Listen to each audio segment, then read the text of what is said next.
I've also seen the complaint that people dislike how you start in the vault, as Fallout's supposed to be a big open game, so the restrictive corridors of Vault 101 start things off with the wrong ethos. Fallout 3 doesn't just start you off with the wrong ethos. It keeps you there, beginning, middle, and end. But that's kind of the entire point. Wait a minute, weren't you the one who said, what the devs choose to tutorialize first shows us what they think the core gameplay elements are. First, you say that what the devs choose to tutorialize first shows us what they think the core gameplay elements are. Now you say, starting off with the wrong ethos is the entire point. Am I the only one that sees the inherent contradiction here? You start the game in a tiny, cramped, dark environment because it makes the wasteland feel so much bigger when you get there. So what you're saying is that Bethesda's logic was to create terrible content just to make players suffer so that they would appreciate the game more when that suffering finally ends. Yeah, I'm not sure that's a very logical approach to game design. If you were to take this to its logical extreme, then the game should not have begun at the moment of literal birth, but instead at the moment of literal conception. If you think 19 years in a cramped vault is bad, imagine 9 months inside of Catherine's uterus. I don't want to give Todd Howard any ideas here, because knowing him, he might design Starfield to start out like that. Who's laughing now? I also don't think that was Bethesda's deliberate intention anyway. Hanlon's Razor says, quote, "Never attribute to malice that which can be adequately explained by stupidity." Judging by how badly designed the rest of Fallout 3 is, I think it's more than reasonable to conclude that the Vault intro is just simply terrible game design and not deliberate malice done to make players suffer so that they'd appreciate it when that suffering ends. I don't think that was Bethesda's intent. I think they just don't know any better. It seems to be a common Bethesda trope that the main character starts out as a prisoner of some sort. Fallout 3 starts you off as a prisoner of sorts in a sealed vault, and you have to become a fugitive in order to escape. This is the exact same sort of introduction that Oblivion had, as well as Skyrim and basically every Bethesda game ever made. Like the Sweet Roll, Bethesda decided to shoehorn this unwanted garbage into the Fallout franchise where it never belonged, and players suffer because of that. But I don't think Bethesda sought to cause that suffering on purpose just to make the exit from it a relief. No. And Fallout 3's post-Vault introduction is truly spectacular, one of the finest moments in gaming to my mind. I think you need to play better games if exiting Vault 101 is one of the finest moments in gaming to your mind. I could list off some of the finest moments in gaming to my mind, but I'm not a professional journalist. So here is IGN's list of the top 100 moments in gaming. This list was compiled by professionals like Kevin Van Ord, so you can take that to the bank, because these professionals know what they're talking about, right? Well, exiting from Vault 101 isn't on there. As a matter of fact, there isn't anything from Fallout 3 on there at all. So it turns out that despite that glowing praise these professionals gave back in 2008, it seems like Fallout 3 really hasn't aged that well in the scheme of things. Now has it? Where are all these professional journalists to defend Fallout 3 now, like they did back then? They're gone. In many cases, you have to use Web Archive to access their reviews because they were purged, just as H-Bomb said they ought to be. Game reviewers must be purged. No, seriously. Their digital reviews weren't worth the electrons they were printed on. Anyway, I think if you ask these professionals what the greatest moment of Fallout 3 was, most of them would probably say it was the moment you blew up Megaton. To be fair, yes, I will admit that this is one of the best moments which Fallout 3 has to offer, but that isn't saying a whole lot, And as you yourself pointed out, the main reason this moment is so good is because it's the moment players are finally freed from the 2-hour tutorial, which is torture. Let's say you are incarcerated for some non-violent offense you committed, and you spend 20 years in prison on a mandatory minimum life sentence. You think there is no hope you will ever see the light of day again. They are beyond the pale, many of those people. Beyond the pale. And it's a sad commentary on society. We have no choice but to take them out of society. But then someone comes along and commutes your sentence, and you are free. Come on, man. Of course, that moment is going to be one of, if not the, greatest moments of your life. Freedom. It's something most of us take for granted. But for those of us who are deprived of it for a long time, the moment we finally have that freedom restored to us takes on very great significance. And that's what happens when we leave the vault in Fallout 3. After 19 years, we are free at last. Or at least we can pretend we are for a moment.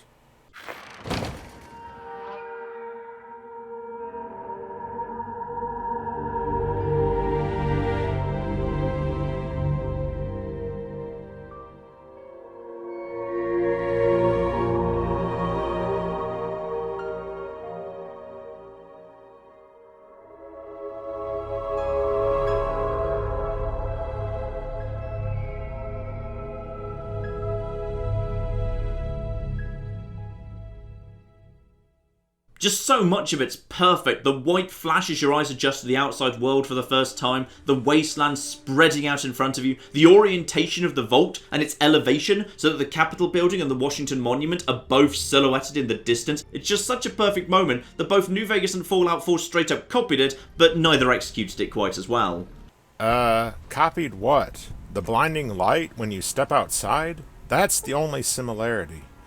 You know, you love to bash the hell out of New Vegas and take these cheap shots every chance you get, but you seem to have forgotten about the original Fallout. After you get up to speed with the massive exposition dump from Overseer Jacorin, you exit the vault into a dark cave, and then you exit that cave into broad daylight, exactly like Fallout 3. So who copied who? The only improvements Fallout 3 has over how Fallout 1 did it is that you exit into a conveniently placed scenic overlook.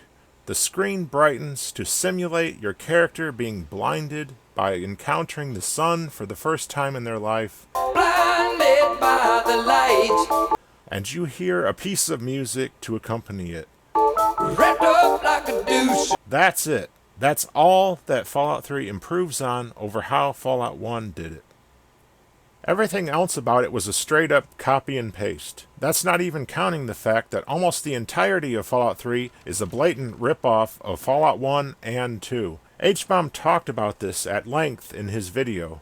How Fallout 3 reuses things like super mutants, the GEC, Enclave, Brotherhood of Steel, caps as currency, the desert setting of the Mojave, which makes no sense in the state of Maryland.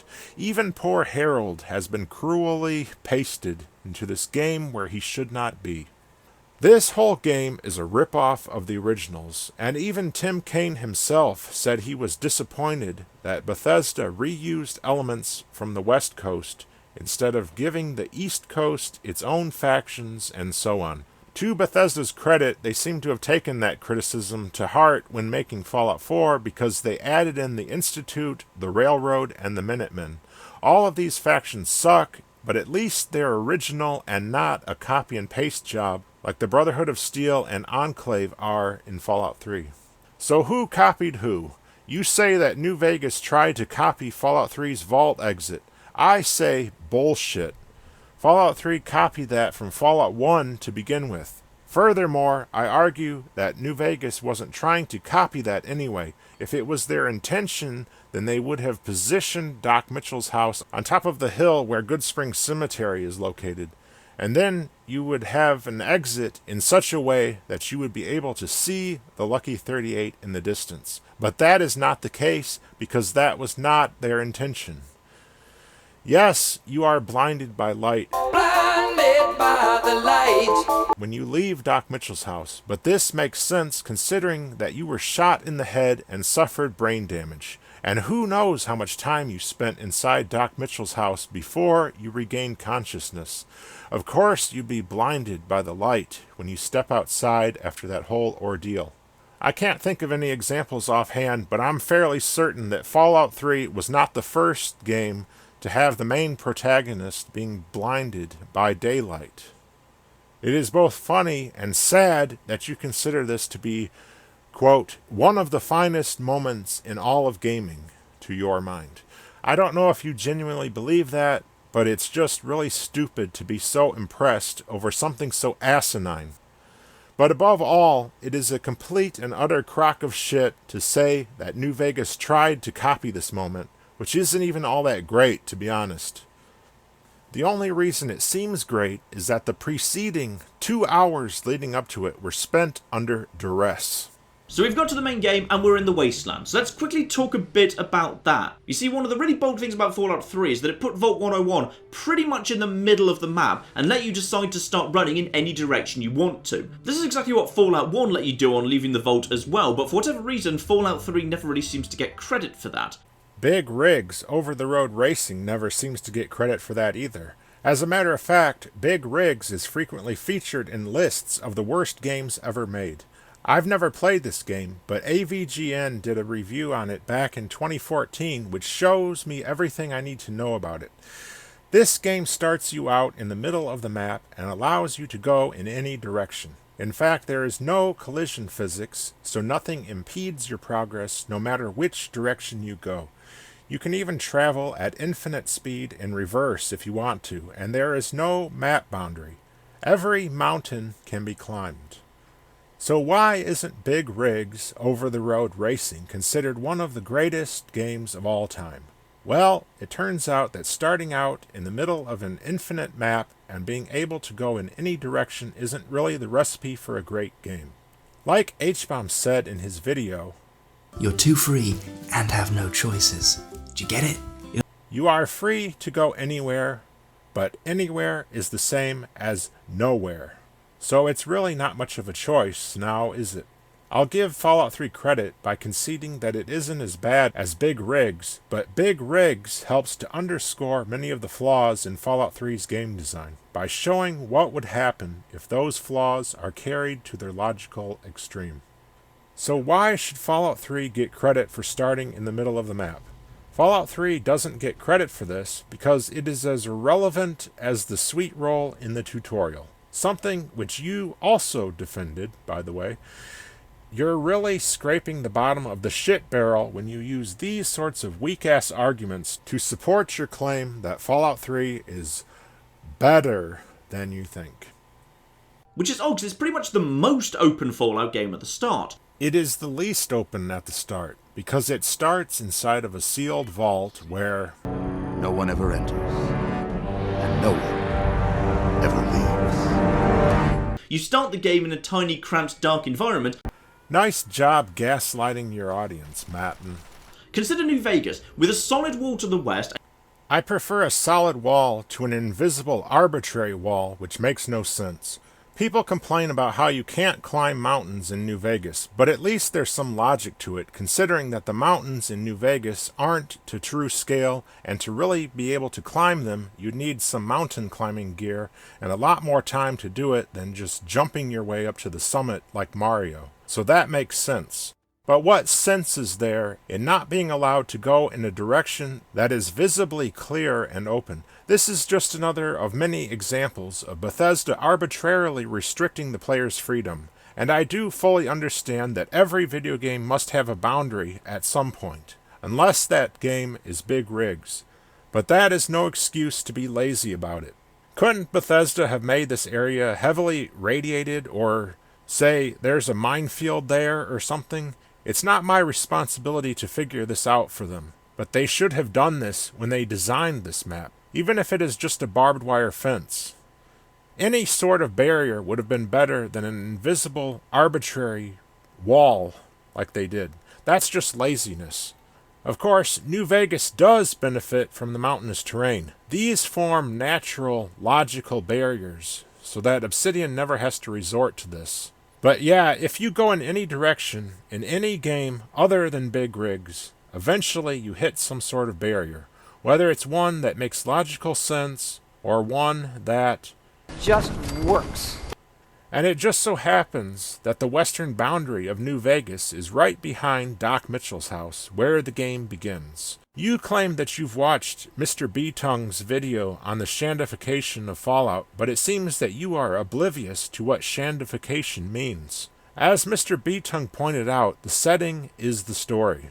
And what we know of the story leading up to the start of the game is that the courier was delivering a package from the hub. Benny knew of this and knew which was the real package, and together with his con allies, he set up an ambush.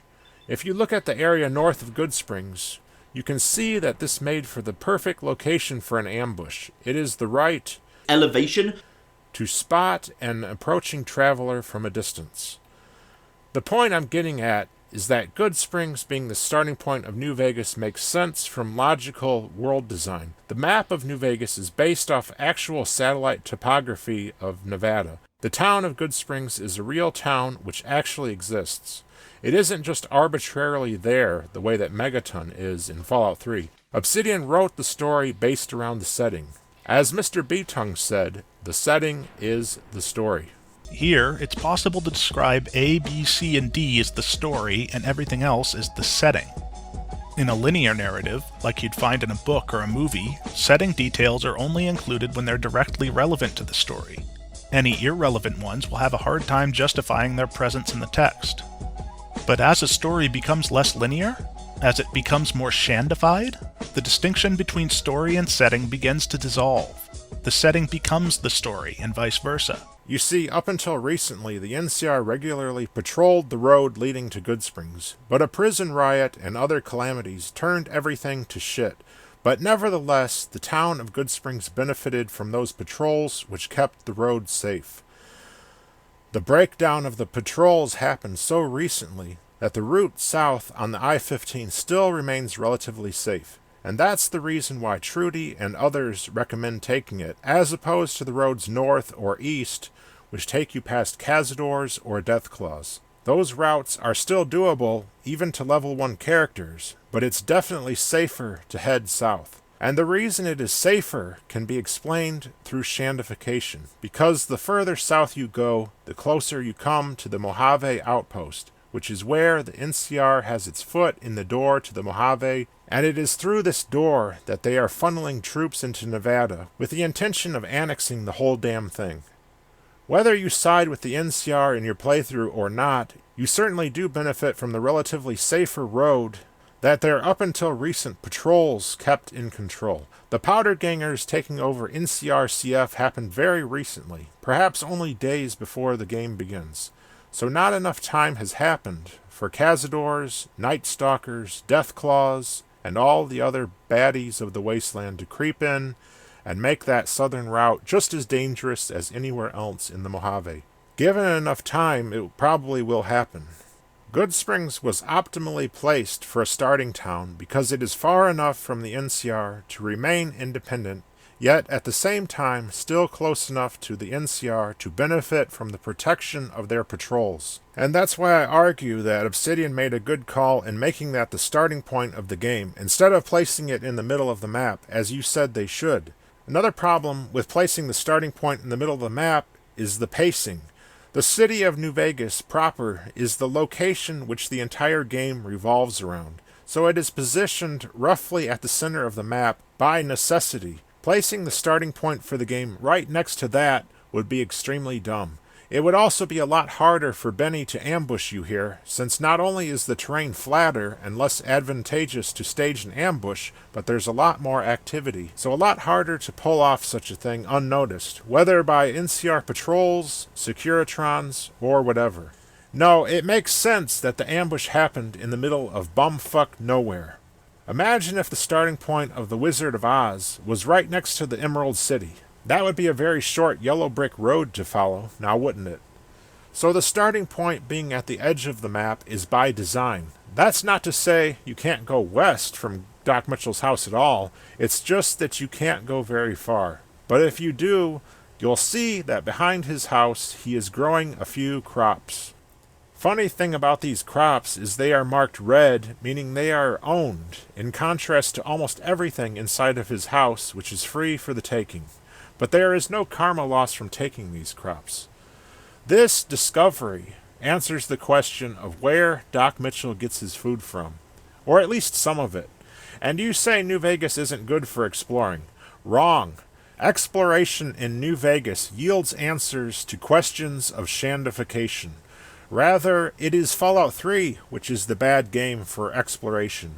Go behind someone's house in Fallout 3 and what do you find? Perhaps you'll find a better plasma gun. But I can guarantee that you will never find the answer to a very important question. What do they eat? Do you find this question annoying? Some people find it annoying. For some people, the answer is, who cares what they eat? What is this, the Discovery Channel? This is a video game, not a nature documentary. But in my opinion, if you find this question annoying, then you are not cut out to create fictional worlds. And cazadors in a narrow canyon to the north, who may as well be a brick wall to level 1 characters. Tell that to all the level 1 characters that got past that brick wall without any problem. Now, before anyone says, but logical, what MATN really meant to say was absolute beginners. Well, first of all, no, that's not what he said. He said level 1 characters. Second, that too is also wrong and debunked by the fact that many people managed to get past those cazadors in their very first playthrough of the game. I've received many comments saying this, including someone who said they did this when they were only 8 years old. How is it that all these people are able to get past those cazadors, but it's a brick wall to this Fallout YouTuber with hundreds of thousands of subscribers? I've made a few videos specifically debunking this, but I'll say again here that I think it does a great disservice to the Fallout community when these huge influencers, or whatever you call them, like MATN and Oxhorn, spread this misinformation about the game. Someone who really is an absolute beginner might get past those cazadors in their first game because they weren't told they can't do it. But if those same people watched MATN's video before they played the game, then they would be misled with fake news, leading them to believe that it is impossible. But it's not impossible at all. It's actually very easy, and I know of multiple ways to do this. Number 1, you can fight your way through them legit. Granted, this is the hardest way to do it, and I don't think it's doable with a melee or unarmed build, but as an energy or guns-focused character, it's definitely doable. Especially if you take advantage of the fact that Victor rolls up to help you against the first few cazadors. You can exploit Victor as a meat shield, though it isn't strictly necessary. Number 2, you can fight the cazadors from the cliffs overlooking the tribal village. The cazadors are unable to path their way up to get to you, so this is an extremely cheap way of doing it. But hey, it works.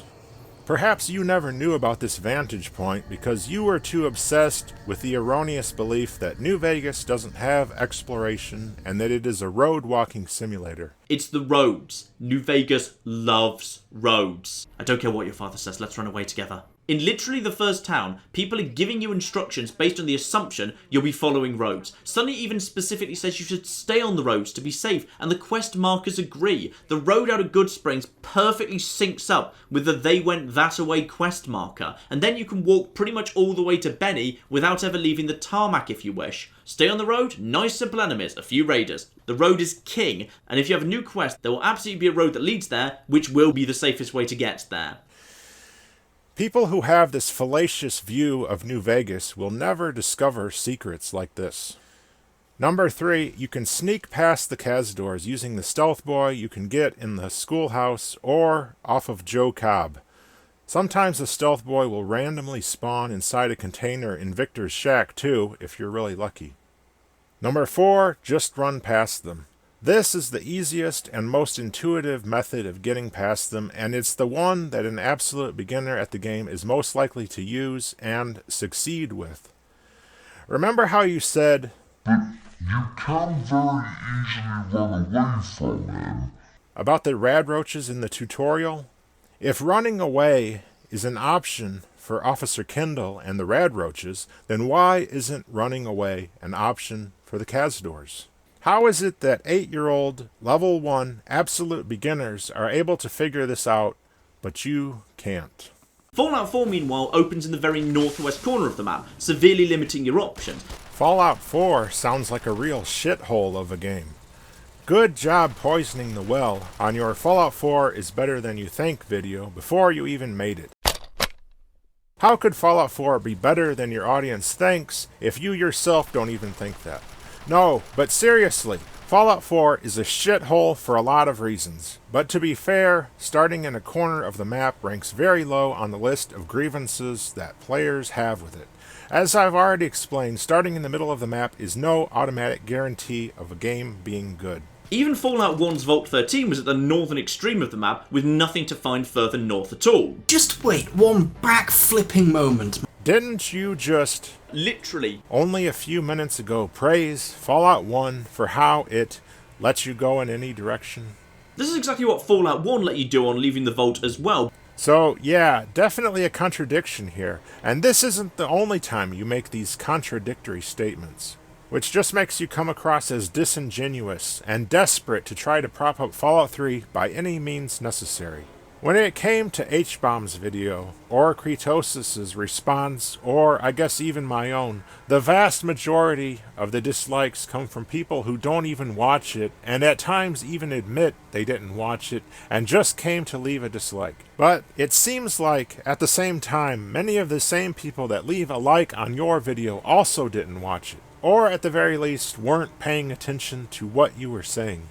Because had they been paying attention, they would see how you repeatedly try to pull a fast one on them, by how you are more than willing to contradict even yourself just a minute later.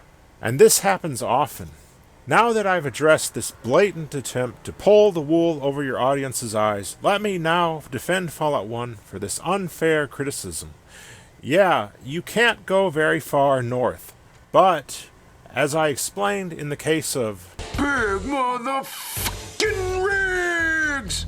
The ability to go in any direction infinitely does not make games great. But even if that actually were true, Fallout 1 deserves a pass on this, considering the entire game had a very short development time, a very small budget, and it was mostly just Tim Kaine, Leonard Boyarsky, and a handful of others that did everything. And not only did they do everything, but they did everything from scratch. They had to create the engine, the special system, the entire world and its history, and so on. Fallout 2 and every game after that had the benefit of building off that foundation which the original team set in place. So I think they deserve to be forgiven for the game not starting in the middle of the map, which I don't think matters or should be considered something to praise about a game anyway.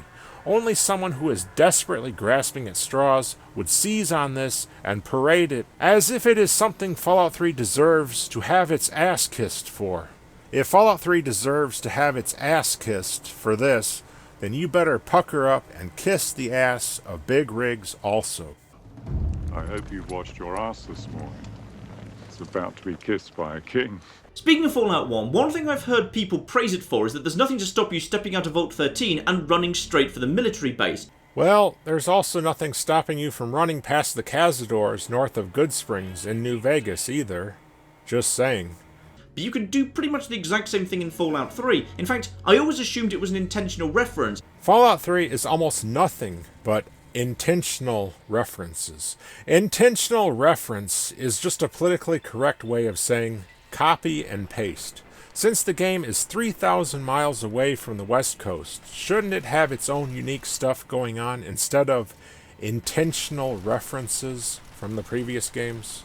Because in both Fallout 1 and Fallout 3, if you leave the vault and immediately start running west, you'll reach a major plot area. True, it's not quite the same as in Fallout 3 you're only getting to the end of the first act, though that's definitely more than a third of the way through the game. The way I see it, if you are at the point where you're so desperate to defend Fallout 3 that you cite being able to skip past a huge portion of it as if that were a selling point, it means two things. A, that content is inherently bad. B, Fallout 3 really is not better than you think. That's also pretty much identical to New Vegas, which would go on to let you run straight to Benny and thus skip that game's first act as well. Ignoring the fact that Benny can be ignored entirely in an NCR playthrough. Act 1 in New Vegas is whatever the player makes of it. It isn't linear and on rails the way the story in Fallout 3 is. Still, that's just a little Easter egg. Outside of speedrunning, no one's going to be doing that. Just like no one is going to be modding the opening out. Yet the mods that skip past the beginning are the most popular Fallout 3 mods on the Nexus. When the game's biggest fans are editing the content out of a game, that content is probably bad. The main plot of Fallout 3 is disliked the same way that the intro is. As H-Bomb noted in his video, it is a story-driven action RPG, in which to have fun, you have to avoid the story on purpose. And one of the main ways to avoid the story on purpose is to speed run to Smith Casey's garage if you happen to know James is there. But even if you don't know James is there, you might still stumble upon him early on anyway due to random chance. This game is supposed to be about exploration and being able to go anywhere early on, right? Well, you can't go to Raven Rock early on, so that certainly debunks that whole argument. Raven Rock is the closest equivalent to the military base in Fallout 1, so if this was intended as an intentional reference to Fallout 1, then this should be the location west of Vault 101 instead of Smith Casey's garage, right? Yet it is at the very extreme northwest corner of the map, where players would be least likely to go to early on. And even if they do, it is arbitrarily inaccessible anyway due to an invisible wall. New Vegas haters frequently criticize the invisible walls preventing mountains from being climbed in the game. But these same New Vegas haters don't seem to give a shit about all the arbitrary invisible walls in Fallout 3 on visibly, clearly open terrain. MATN complains about New Vegas's intro, quote, telling and not showing. Well, Fallout 3 is full of situations where the game tells you that you can't go a certain way.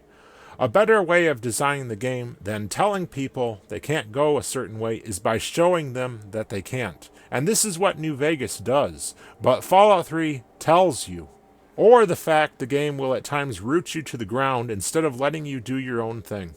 No self-respecting gamer would be okay with being arbitrarily controlled like this. Instead, most players want to find their way to Megaton. Well, it's not like there's much of an alternative in the vicinity. Large towns similar to Megaton do exist, such as Rivet City, Canterbury Commons, and Tenpenny Tower, but these are all located far away from Vault 101.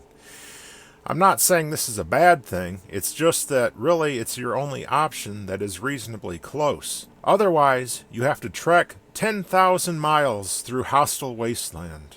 But Megaton is right there. Even if you decide to blow it up, you still have to go there to activate the bomb, and you'll still want to go there to do your early bartering and so on at the start.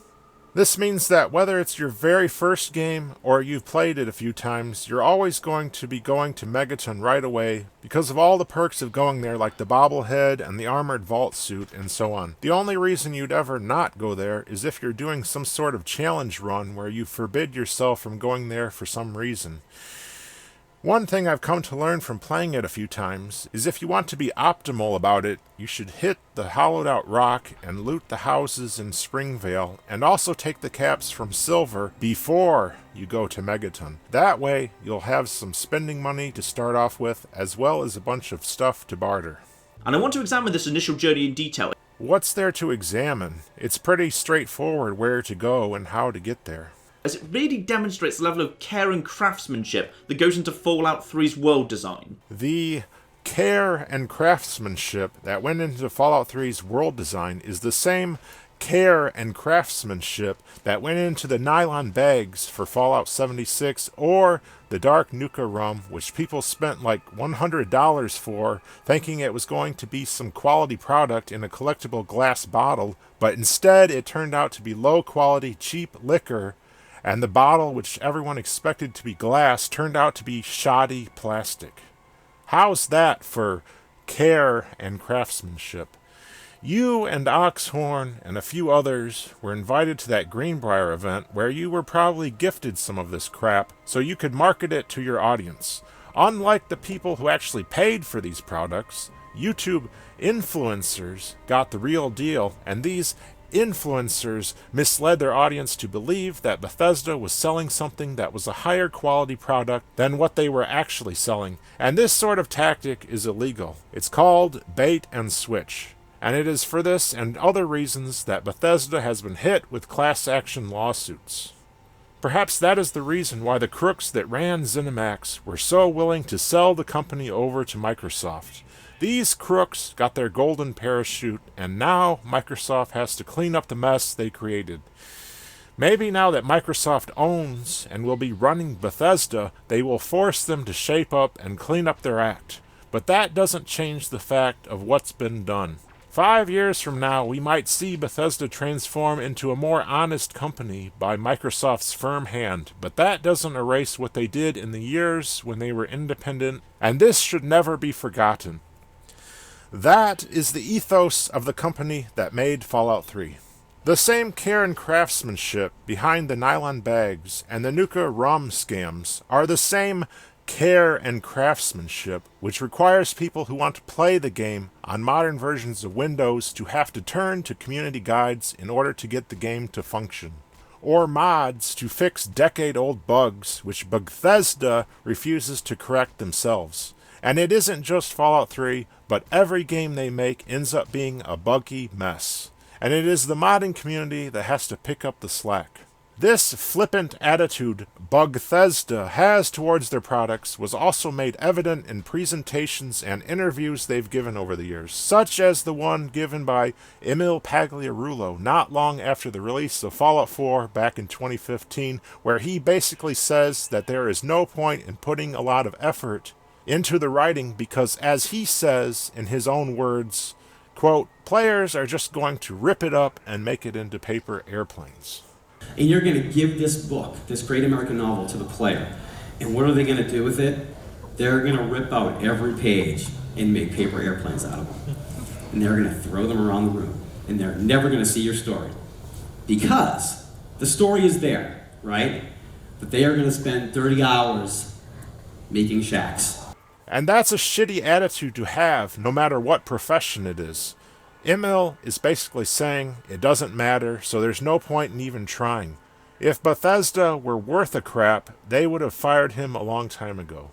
But they don't, because apparently that's the attitude of the entire company.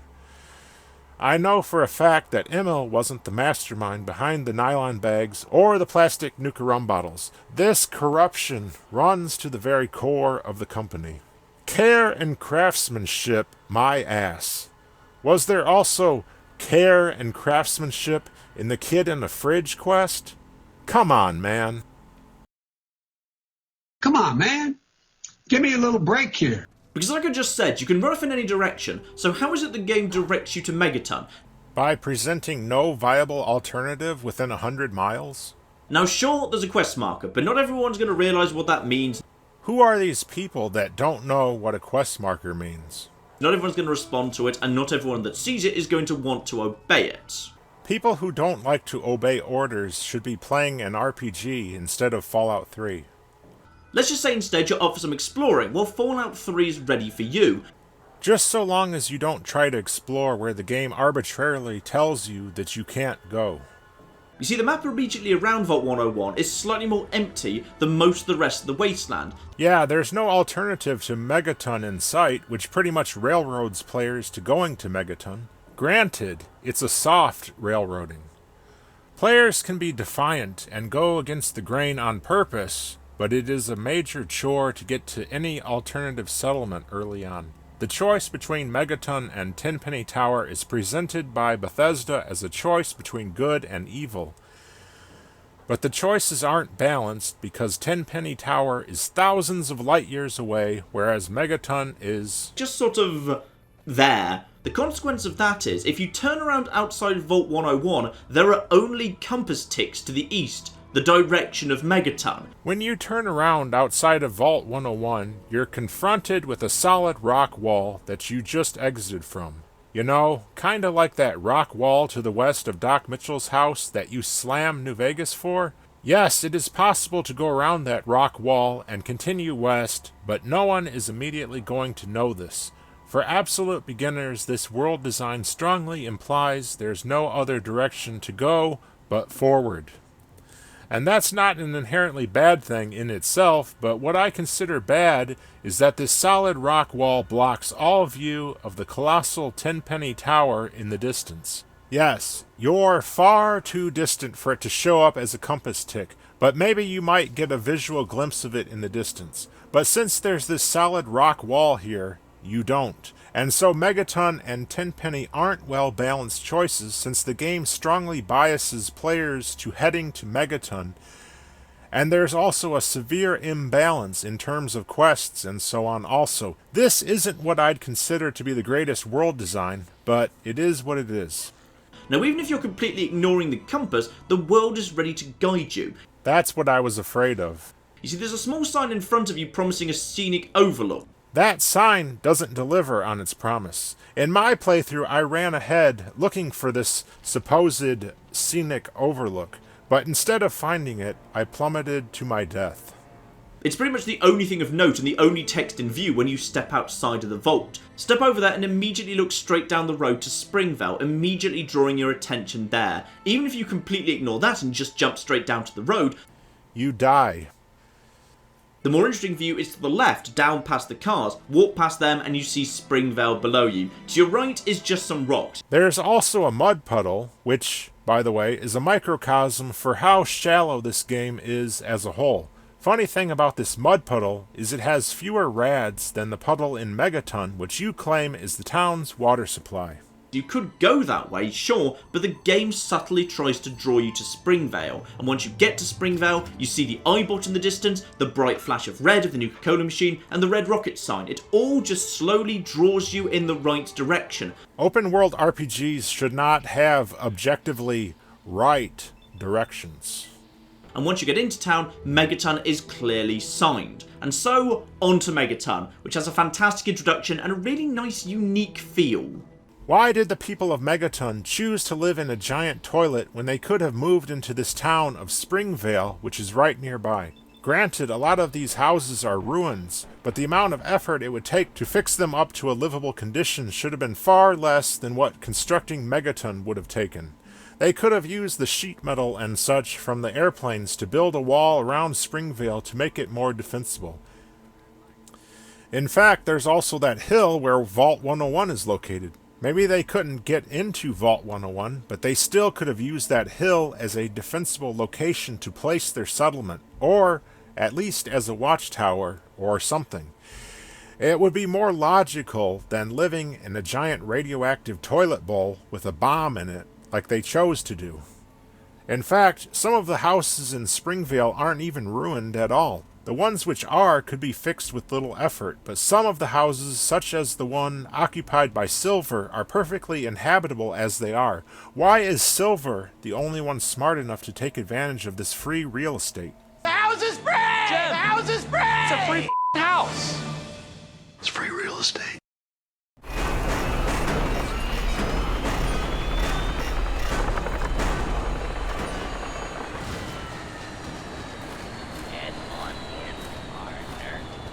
Now, I love Megaton, and that's partly because it has great visual design. Great visual design? A town built out of old pre-war junk? Now, where have we seen that before? Because it's easier to get attached to a place if it's visually distinct. Visually distinct from what? Aside from a town built out of junk already being done, the drab and dull monotone aesthetics of Megaton match up with the rest of the ruined capital wasteland. There is very little color in the town. Ironically, the nearby ghost town of Springvale has a lot more color to it, as you noted yourself. The bright flash of red of the Nuka-Cola machine and the red rocket sign, it all just slowly draws you in the right direction. Alistair Tenpenny's rationale for wanting to blow up the town is that it is an eyesore on the landscape. The town of Megaton is not an aesthetically appealing sight, and no one is putting forth any effort to make it look nice. A little coat of paint, for instance, would go a long way and wouldn't take much time or effort. We are to believe that 200-year-old food still exists and remains edible, but something like paint doesn't exist anymore at all? Or that it couldn't be made? Even cavemen in the Pleistocene era were able to create paints and pigments for cave paintings, which still exist to this day. It's so easy a caveman could do it, yet people in the post-apocalypse somehow can't? Come on, man! For example, I'm pretty sure I know where everybody lives in Megaton. I don't, and I don't really care. I hadn't played the game for a decade up until I started working on this response, and I had completely forgotten about many of the vapid cardboard cutouts like Billy Creel. Since I've forgotten that hollow, one-dimensional characters like him even existed at all, I sure as hell had no recollection of where they lived. But a lot of these characters live in the same building where they work, so it's pretty straightforward if you want to find them. Moira, for instance, never leaves Craterside Supply. Except if you blow up the town, where she happens to conveniently be out of town for some reason in a contrived manner so that she will survive, albeit as a ghoul, so you can continue on with her survival book quest since Bethesda put so much time into it and didn't want to lock players out of doing it. And in Rivet City, another town based around a concept ripped off from the original Fallouts. A town built inside of the derelict hulk of a large pre-war vessel. Yeah, that's totally never been done before.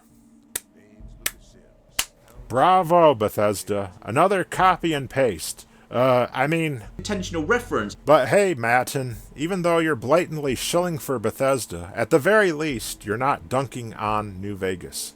But in New Vegas' Good Springs, which has a much smaller population, and any one of those much smaller population has more depth and nuance in their pinky finger than all of Megaton combined. It's a matter of quality over quantity. It was only years and multiple playthroughs later that I learned. So you either don't pay attention, don't take the time to look, or you suffer from an intellectual disability which makes it hard for you to learn. Whatever it is, that's on you. Don't bash New Vegas for your inability to learn something despite years of multiple playthroughs. Oh yeah, and let's not forget the fact you didn't know there were skill checks inside Doc Mitchell's house at the start, or how you thought it was impossible to go north of Good Springs. And that is somehow the game's fault, that you are oblivious to these details? No, that's entirely on you. It doesn't make New Vegas look bad that you are ignorant. Your ignorance makes you look bad. The only question is whether this is feigned ignorance in order to be disingenuous, or you really are ignorant. Either way, it reflects very poorly on you, and only you. Easy Pete sleeps in the long 3-room house in the middle of town. If you're interested, I made a lore video on Easy Pete. Not to blow my own horn or anything, but it's probably the best and most comprehensive lore video on Easy Pete that anyone has ever made. Go check it out. I always just assumed... Well, you know what they say about when you just assume something. That was player housing. So, you used it as player housing, but you never took notice of the elderly black man that curled up in bed with you and spooned you to sleep? Kinda hard not to notice something like that. Let's get it on. I swear, you make Mr. Magoo look like Sherlock Holmes. I actually can't remember off the top of my head where Trudy sleeps. Why do you want to know where she sleeps? That's a bit creepy. But anyway, it's the house near the schoolhouse where you can find the Chinese stealth book, and Sunny Smiles also lives there. Now I think about it, and I think part of that is Good Springs is just a town made up of a group of houses. Springvale is just a town made up of groups of houses, ripe for the taking. And living in those houses makes more logical sense than living in rickety shacks made of rusty tetanus-inducing sheet metal. After 200 years, why is it that this thin, rusty sheet metal has not rusted away already? Aside from the ever-present danger of the bomb exploding and the radiation, it seems like any one of these structures would be prone to collapsing at any time. And it's hard to be interested in the comings and goings of the townsfolk when they're just walking from one building to another, as opposed to unique salvage vehicles clinging to the side of a bomb crater. Why does that make their comings and goings more interesting? I mean, it would be more interesting if you could make the whole rotten structure collapse and watch them all plummet to their deaths, and then laugh at them for being so stupid to live in this precarious shithole, but that's not an option. It seems like overkill to have to use a bomb to destroy this town, when in reality, even a slight breeze should be enough to make it all collapse in on itself into a pile of twisted, rusty metal with impaled and dismembered corpses strewn about. Just one stick of Easy Pete's dynamite should be enough to demolish the whole damn thing. And that's the thing, this town is built extremely low. Manya explains the crater provided shelter from dust storms, but in reality it should have done the exact opposite. The way to escape from dust storms is not to build low, but to build high. You know, like that hill where you exit Vault 101? All throughout history, mankind has built settlements on hills for very good reason. The city of Rome was built atop 7 hills, which made the city more defensible. These hills, combined with the walls the Romans built, prevented it from being conquered during the Punic Wars. Hannibal won almost every battle he fought against Rome, but he was never able to conquer Rome itself. So in the end, Rome won. Ron Perlman always tells us that War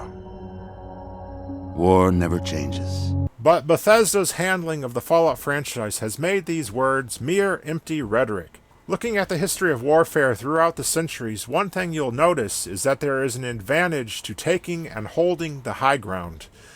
This is a lesson that MATN should know full well from the history of his own country. The British Gallipoli campaign in World War I mainly failed because the Ottomans took and held the high ground.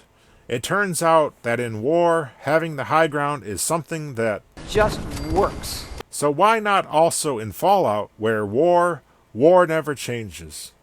Why would these people in Megaton do the exact opposite of what is common sense, and not only not build their settlement on the nearby hills, but build it in a radioactive shithole that looks like a giant toilet bowl with a bomb in it?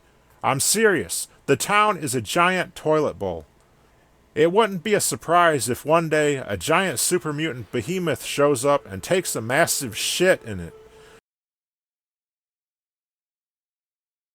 The air smells dangerous. When you build your town to look like a giant toilet, you are inviting something like that to happen.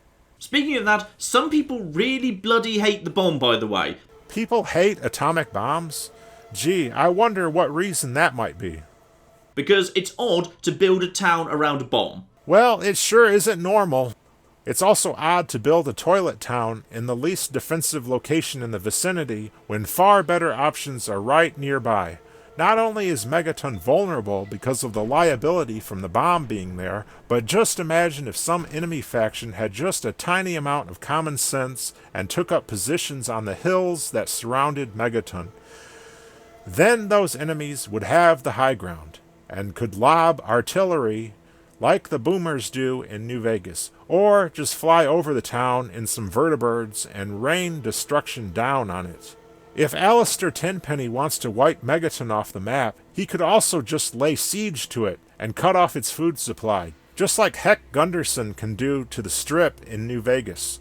Tenpenny supposedly has a lot of money, so all he has to do is hire mercenaries to take up positions surrounding Megaton and then choke the life out of it by not allowing anyone in or out. Walter might have Megaton's water supply covered, but what are the Megatonians gonna do when they can't gather up food from the Super Duper Mart, or hunt those mole rats that you claim is their food source? All one has to do is cut off the town's access to food, and they're finished. You don't even need the bomb to destroy the town that way. And it's so incredibly easy for an enemy faction to do this, since all that high ground surrounding it is left completely undefended, and the town itself is a giant toilet deep in the ground that can be easily shat on from above. So yeah, bomb or no, this town is extremely vulnerable to any enemy with common sense. But fortunately for Megaton, common sense isn't all that common in Bethesda games. It never bothered me though. That's because you wouldn't get a Greenbrier invitation if it did. Because I always thought there was a fairly sensible reason for it. Well, there's a more sensible reason for it than the reason you're about to present, though it still isn't that sensible. You see, there's an old video from about 5 years ago that discusses Fallout 3 in New Vegas called The Shandification of Fallout. Ah yes, Mr. B-Tongue's famous Shandification of Fallout video. At some point, that video was tragically copyright striked by the NBA. I don't know what came of Mr. B-Tongue, but I hope he will come back at some point and put the video back up. Whatever NBA content he might have used was clearly fair use. I'm not a fan of sports in general, and stuff like this makes me like it even less. Why are taxes subsidizing the NBA? Taxpayers paid for this copyright strike. Not to mention the fact that the NBA bends the knee to communist China. Which basically discusses how games work better if their basic logistics have been thought through and it's obvious how basic human needs are being met. Shandification is about how the setting becomes the story. A shandified setting is not linear. In a shandified world like New Vegas, questions like, what do they eat, can be answered through exploration of that world. That was your one takeaway from the video, but there's more to it than that. The main reason why the NCR wants to take over the Mojave is electricity. California is a rebuilding civilization with growing energy needs, and the Hoover Dam and Helios 1 provide an answer to the question, where do they get their electricity? Bethesda's approach, on the other hand, is that everything... It just works. The story of New Vegas was molded and shaped around the actual satellite topography of Nevada. Good Springs is a viable town because there's the Good Springs water source nearby. The town's economy is based around bighorner ranching, supplemented by agriculture and gecko hunting. Not only are these things told to you, but you can see it yourself with your own eyes. Benny's ambush of the courier took place in the hills to the north of Good Springs. Why? Because Benny and the Khans had the common sense to know that there is an advantage to taking the high ground. That is why they staged their ambush right there. This is an example of real care and craftsmanship by Obsidian in molding their story around the setting, rather than just trying to shoehorn it in where it doesn't make much sense like Bethesda does. So much of Fallout 3's world is clearly designed around the player character and their own experiences. The contrived scenic overlook at the start, the fact that 200-year-old containers are left unlooted, even in close proximity to occupied settlements, towns opening up their gates for the player in an elaborate presentation, and then remaining open for the remainder of the game. This makes the player constantly aware that they aren't really taking part in a story, they're just playing a video game. So in the case of Megaton, the city has food because the one upside of the apocalypse is that wildlife is massive now. Wildlife being more massive only compounds the problem of the lack of vegetation. The larger a creature is, the more calories it must consume in order to support that body mass. Normal-sized mole rats are tiny and don't need to eat a lot, but these giant hog-sized mole rats in Fallout 3 are going to need to eat a lot more to sustain themselves. So the lack of vegetation in Fallout 3 makes explaining this even more problematic. By the way, I'd just like to point out that mole rats are endemic to desert environments, just like rad scorpions and a lot of other creatures we see throughout the Fallout series. This makes sense in the context of the West Coast Fallouts, which are literally in a desert setting. But Bethesda went so gung-ho in their copying and pasting that they placed these desert creatures and desert setting into the state of Maryland, where it makes zero logical sense. The lack of water was a major plot of the original Fallout, and there, in that desert setting, it made sense. But water actually isn't scarce in Maryland, nor should it be. Sorry that this is getting a bit off topic, but I just want to say that maybe mole rats and scorpions shouldn't have been in the Capital Wasteland. Maybe DC should have had its own unique flora and fauna. And there are plenty of mole rats right by the side of the town. There are also plenty of vicious dogs by the side of the town also, but there's zero evidence that anyone in the town is hunting or eating them. You do not see anyone from the town come and hunt them, nor is mole rat meat an item inside of the entirety of Megaton. It is not on the menu of the Brass Lantern or Moriarty's. And you never see anyone eating it or mention that they eat it. Instead, you see a lot of pre-war stuff on the menu, which matches up with Moira's suggestion that 200-year-old supermarkets are still a viable food source. This is what she writes in her book. There's nothing about hunting mole rats or any other creatures. The repellent stick Moira gives you in one of the quests is intended to do the exact opposite of hunting mole rats. It is supposed to repel them. If the entire town's food source is mole rats, then shouldn't her research be on devising mole rat bait rather than something which repels them away? And it turns out that the stick doesn't even work as she intended it. Rather than non-violently repelling mole rats, it causes mole rats to violently explode.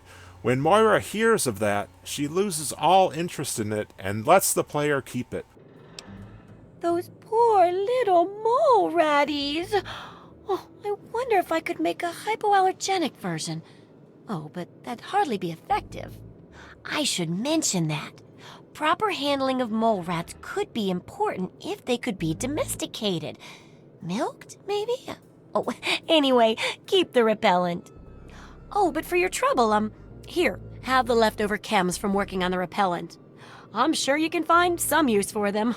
But if mole rat hunting is the town's food source, then shouldn't something like this be highly sought after by those non-existent mole rat hunters which you claim exist? Yeah, sorry, I'm not buying your argument that mole rats are the town's food source. I'm surprised you didn't cite the giant ants that attack the front of Megaton. You could just as well try to argue that ant meat is the town's food supply.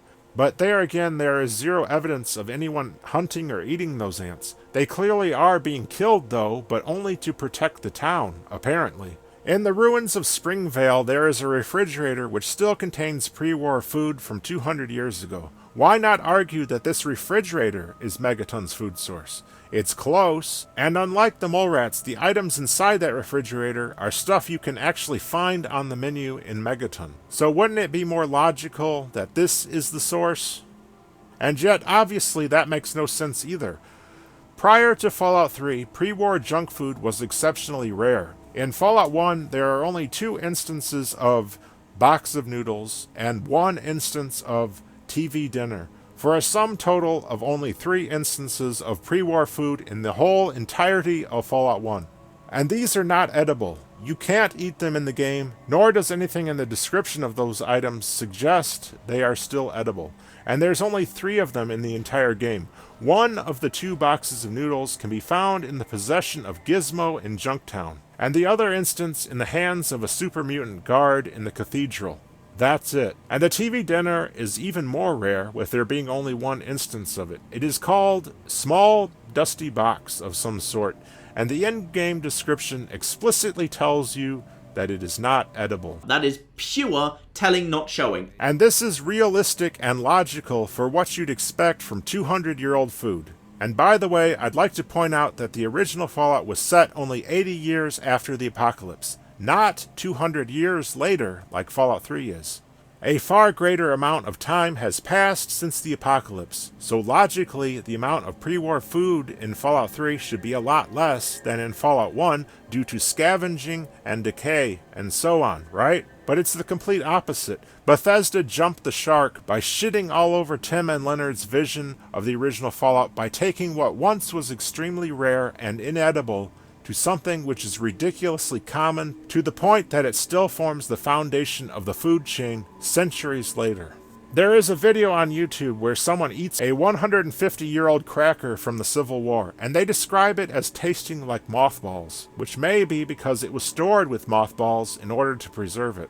This 150-year-old cracker isn't as old as the 200-year-old food in Fallout 3, but it shows how, in some sense, really ancient food can still survive centuries later. But this is not something that is very common, it is hardly edible, and the only times you'd see it is in very special circumstances, like in museums or whatever. So, finding an 84-year-old box of noodles in the possession of Gizmo makes sense because he's this rich guy that can afford to collect ancient, rare artifacts. And that's really what pre-war food in Fallout should be. Ancient, dusty, inedible artifacts, which might be valued by collectors, but which have no practical value and certainly do not form the foundation of an entire ecology. And yes, before you shit on New Vegas for also including pre-war food, let me just say that I'm not going to defend New Vegas for doing that either. But at least in New Vegas, it isn't still the sole source of sustenance like it is in Fallout 3. You see people growing food and ranching. I'd also argue a lot of what we think of as pre-war food in New Vegas might actually be manufactured recently. For example, there are the gun runners who are manufacturing new guns and ammunition. So, when it comes to weapons, we know for a fact that new stuff is being made. Speak to the Knights. Ask them to show you one of the latest laser pistols I designed. That's right, in Fallout 1 new things are being made. They're not just salvaging old technology, in stark contrast to 3 where all characters are doing nothing but salvage old discarded shit and creating nothing of their own. Ironically the same attitude the developers had. While we do not directly see that when it comes to packaged food, we don't really know what is going on back in California, where massive recovery and rebuilding has unfolded over the years. Why can't the same be true with the Fancy Lad snack cakes or anything else? People back in California might have come across the old factories where these things were manufactured and got those factories back up and operating again. Or perhaps even built all new factories. Who knows? All I'm saying is that while there is definitely a lot of pre-war food in New Vegas, we can't just assume that all of it is pre-war. A lot of it might be quite recently made for all we know. As for water, well, when the bomb hit but didn't detonate, it made a crater. According to Manya, it was a plane crash that made the crater, not the bomb it was carrying. War happened. The machines started dropping from the sky. Everyone around here thinks that the bomb made the crater, but it didn't. The crater provided good cover from the dust storms, and when my daddy and the rest of the town decided to build the walls, they used what they had.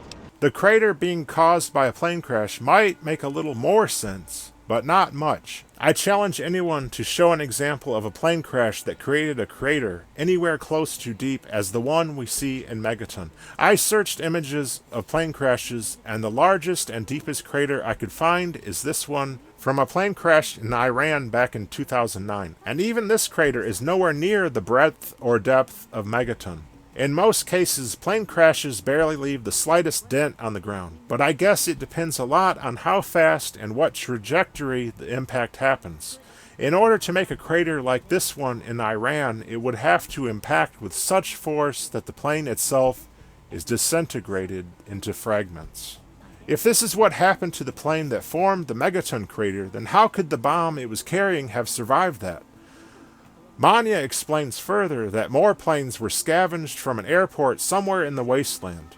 Conveniently, this airport, she says, was picked so thoroughly clean and buried by dust storms that you can't find it even if you look. We just have to take her word for that because she's the only source of this history. I don't believe a crater that deep was caused by a plane crash, but what I could accept is that the Megaton settlers dug that crater out deeper to the extent we see today. But why do this? As I explained, there is an advantage to holding the high ground. Why would you make yourself go lower on purpose? Manya said this crater provided shelter from dust storms, but that's not what craters do. If you want to escape dust storms, you want to go as high as possible and also have some sort of roof over your head. The last thing you'd ever want to do to protect yourself from a dust storm is build your town to be a giant toilet bowl with no roof over you, so nothing to stop the dust from raining down on you and burying you alive like the ancient citizens of Pompeii. One deep enough that the town has access to groundwater. Citation needed. I don't believe that for a second. Furthermore, there's no evidence that Walter's water treatment plant gets its water from the puddle in the center of the town. There are pipes winding all around the town, and who knows where they go or what the point is. That being said, there indeed are pipes which lead into the water puddle at the center of the town, but are these meant to represent intake pipes? Or are these wastewater pipes? Or are these pipes just sort of there, without any rhyme or reason? Considering that this is Bethesda, I wouldn't put anything past them. If you look directly beneath the water treatment plant, there are pipes leading directly downward below the building. These huge pipes seem to support the building, but in addition to that, they could also serve as intake pipes as well. If the people who built Megaton were able to drive support pipes so deeply into the ground that they could support entire structures sitting on top of them, then they could also drive those pipes down to groundwater. There's no reason why they would have to rely on a plane crash making a crater deep enough to groundwater when they could just dig a well themselves down to groundwater. This may be hard for you to believe, MATN, but people have been digging wells since ancient times. As a matter of fact, Moira hands the player a mini-nuke on completion of the Wasteland Survival quest, and she says that she intended to use it to dig a well. For all your hard work, I want you to have this mini-nuke.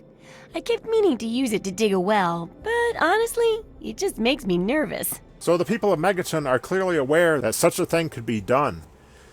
And the thing about wells is you want to cover them in some way so that dirt and shit doesn't get into the water which you're planning on drinking. Remember how Manya talked about the dust storms? There's no roof over Megaton, so all that dust and shit would be raining down into that water. Not to mention Confessor Cromwell stands in that puddle all day, every day, with his filthy feet. But no one seems to care. My guess is the reason no one cares is because that water is wastewater. You know, when someone in the town flushes the toilet, that's where it ends up, most likely. But there doesn't seem to be any hard proof either way, so believe what you want. Sure, it's radioactive, but so is all water. Not all water is radioactive to the extent that this water is. The fact there's a fucking nuclear bomb in it might have something to do with that. Or perhaps this water is the putrid wastewater that people flush down their toilet after taking a shit in it. Or it's wastewater from Walter's treatment plant after being purified.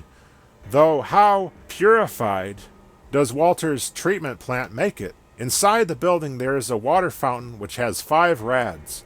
That's a hell of a lot cleaner than the 18 rads that sewer water in the puddle is. But do you remember when you leave Vault 101 at that scenic overlook you praise so highly? Well, since you were too busy heeding the siren's call that lures hapless travelers to their doom, you might not have noticed the puddle to the right. The water in this puddle is only 5 rads also. By the way, what created this puddle? Did that tire slam down and make a crater down to groundwater? Anyway, this puddle has water that's just as pure as what Walter's treatment plant provides. So why go through all the hassle of that plant when the town should be located up on this hill where they would have both the high ground as well as relatively clean water at the same time? Well, it's no secret that the old water treatment plant is on its last legs. And I'm the only one in town that can keep the damn thing running. I spend so much time up in the plant that I can't take care of the leaks that keep springing up in the pipes around town.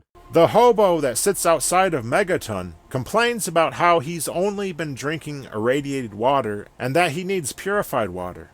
For some reason, the town of Megaton is callous and cruel and will neither allow this vagrant into the town nor will they donate any water to him. But the thing is, the water in Megaton is still irradiated even after Walter's treatment of it. Megaton does not have purified water.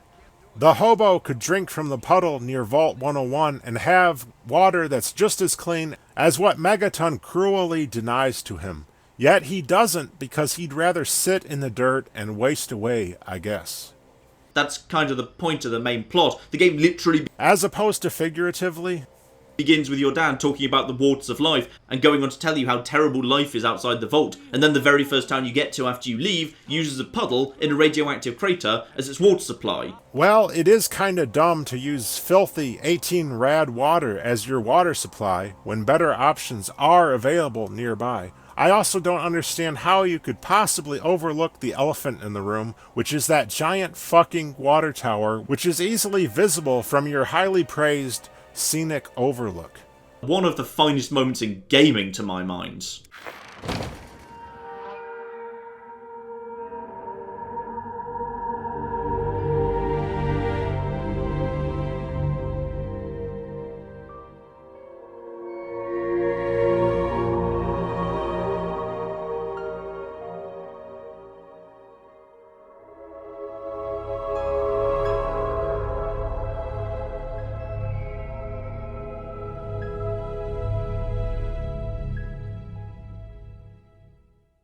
Just so much of it's perfect. This is free water which no one is taking or doing anything with. It has 9 rads, which granted is worse than the puddle near the Vault 101 exit, but still only half the 18 rads that the Megaton sewer puddle has. It's hilarious how you could be so oblivious to something so huge right in front of you. Do you deliberately ignore this water tower on purpose because it completely shatters your entire argument? In addition to the water tower, there are also these fire hydrants in Springvale which still function and have relatively clean water of only 5 rads. The exact same as the water that Walter's treatment plant is able to generate. This makes it even more dumb that the people of Megaton chose to live in a toilet instead of this nearby town where they would have water and a roof over their head. The only smart one among them seems to be Silver. By the way, I tried to check her house to see what the rads were from the faucets, and to my surprise, there are no faucets. Maybe these houses aren't as great as I had thought, because there isn't any plumbing of any kind, not even so much as a toilet. This is not a very Shandified house at all. Mr. B-Tongue asks the question, what do they eat? But a question that is just as perplexing is, where do they shit?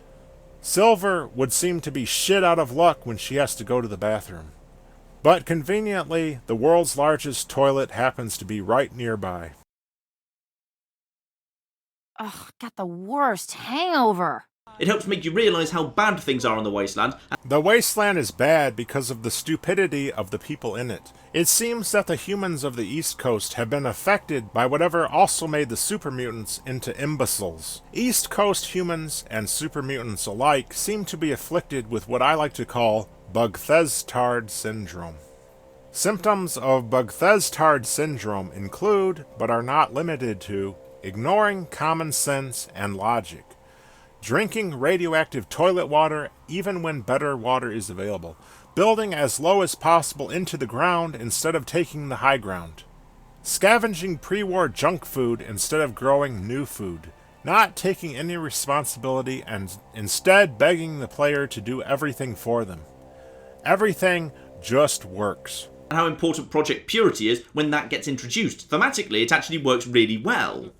Now, before I forget, you may recall earlier I said there was a more sensible reason for Megaton's existence than the reason MATN presents. That reason is religion. Apparently MATN, despite being such a diehard fan of Fallout 3, so much so that he didn't even touch it for 3 years before he made his video, failed to notice there's this strange cult in Megaton called the Children of Adam. There's some dude standing in the puddle with his filthy feet all day, and MATN fails to take note of him, or the bullshit he says. Had MATN bothered to listen to this nutty religious cult, he would see that these weirdos worship the nuclear bomb in the center of the town. And that is what I argue justifies the town's existence more than anything.